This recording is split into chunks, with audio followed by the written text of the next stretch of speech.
नमस्कार, मैं हूं आपके साथ आयुषी गुप्ता।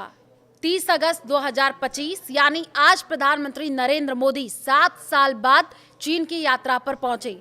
ये यात्रा शंघाई सहयोग संगठन एससीओ शिखर सम्मेलन के लिए हो रही है और इसके साथ ही जापान की उनकी यात्रा भी चर्चा में है।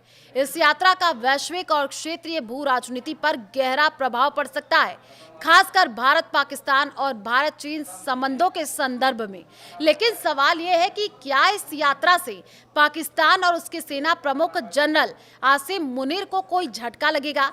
आइए इस पर विस्तार से चर्चा करते हैं। मोदी की चीन यात्रा का मकसद क्या है? प्रधानमंत्री मोदी की ये यात्रा भारत चीन संबंधों को स्थिर करने और व्यापारिक मुद्दों पर चर्चा करने का एक महत्वपूर्ण अवसर है। पिछले 5 वर्षों में भारत और चीन के बीच सीमा विवाद, खासकर पूर्वी लद्दाख में गतिरोध ने दोनों देशों के रिश्ते को तनावपूर्ण बनाया। लेकिन हाल के समय में दोनों पक्ष बातचीत के जरिए मतभेद सुलझाने की कोशिश कर रहे हैं। चीनी विदेश मंत्रालय ने मोदी की इस यात्रा का स्वागत किया है और ये संकेत देता है कि चीन भारत के साथ आर्थिक सहयोग बढ़ाने को तैयार है।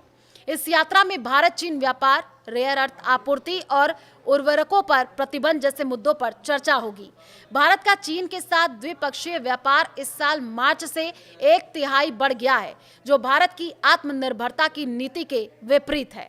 मोदी की यात्रा भारत की रणनीतिक स्वायत्तता को दर्शाती है, जो अमेरिका के टैरिफ युद्ध और दबाव के बावजूद अपने राष्ट्रीय हितों को प्राथमिकता देता है।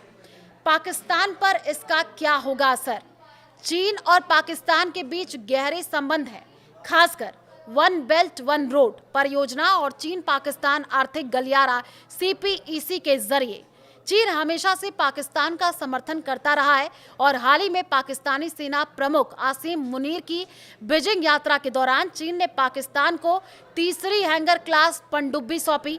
ये कदम भारत पाकिस्तान तनाव के बीच महत्वपूर्ण है, क्योंकि ये पाकिस्तान की सैन्य क्षमता को बढ़ाता है।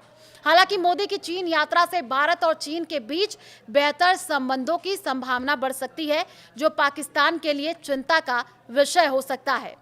अगर भारत और चीन के बीच सीमा विवाद पर कोई समझौता होता है या आर्थिक सहयोग बढ़ता है, तो ये पाकिस्तान की आसिम मुनीर को झटका है। पाकिस्तानी सेना प्रमुख जनरल आसिम मुनीर के लिए ये स्थिति अप्रत्यक्ष रूप से चुनौतीपूर्ण हो सकती है।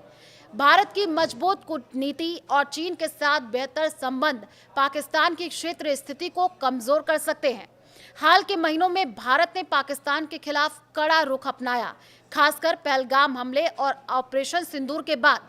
भारत ने सिंधु जल समझौते को रद्द करने की धमकी दी, जिससे पाकिस्तान में जल और बिजली संकट गहरा सकता है। इसके अलावा भारत ने पाकिस्तान से आयात निर्यात पर पूर्ण प्रतिबंध लगा दिया, जिससे उसकी अर्थव्यवस्था पर दबाव बढ़ गया। मोदी की चीन यात्रा और भारत की बढ़ती कूटनीतिक ताकत से पाकिस्तान की रणनीतिक स्थिति कमजोर हो सकती है।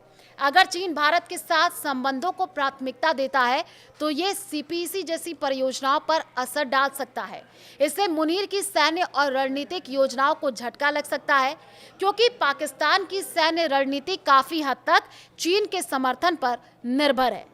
क्या कहता है भू राजनीतिक परिदृश्य? मोदी की यात्रा का एक बड़ा संदेश ये है कि भारत अपनी विदेश नीति में स्वतंत्रता बनाए रखना चाहता है।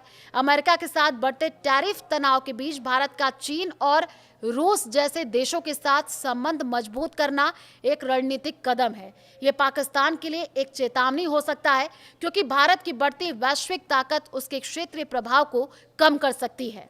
मोदी की चीन यात्रा से भारत चीन संबंधों में सुधार की संभावना है, जो पाकिस्तान और आसिम मुनीर के लिए रणनीतिक चुनौती पेश कर सकता है।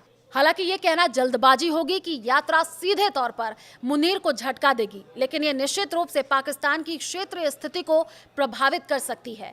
भारत की मजबूत कूटनीति और सैन्य तैयारियां पाकिस्तान के लिए पहले से ही दबाव बढ़ा रही हैं। चीन के साथ बेहतर संबंध इस दबाव को और बढ़ा सकते हैं।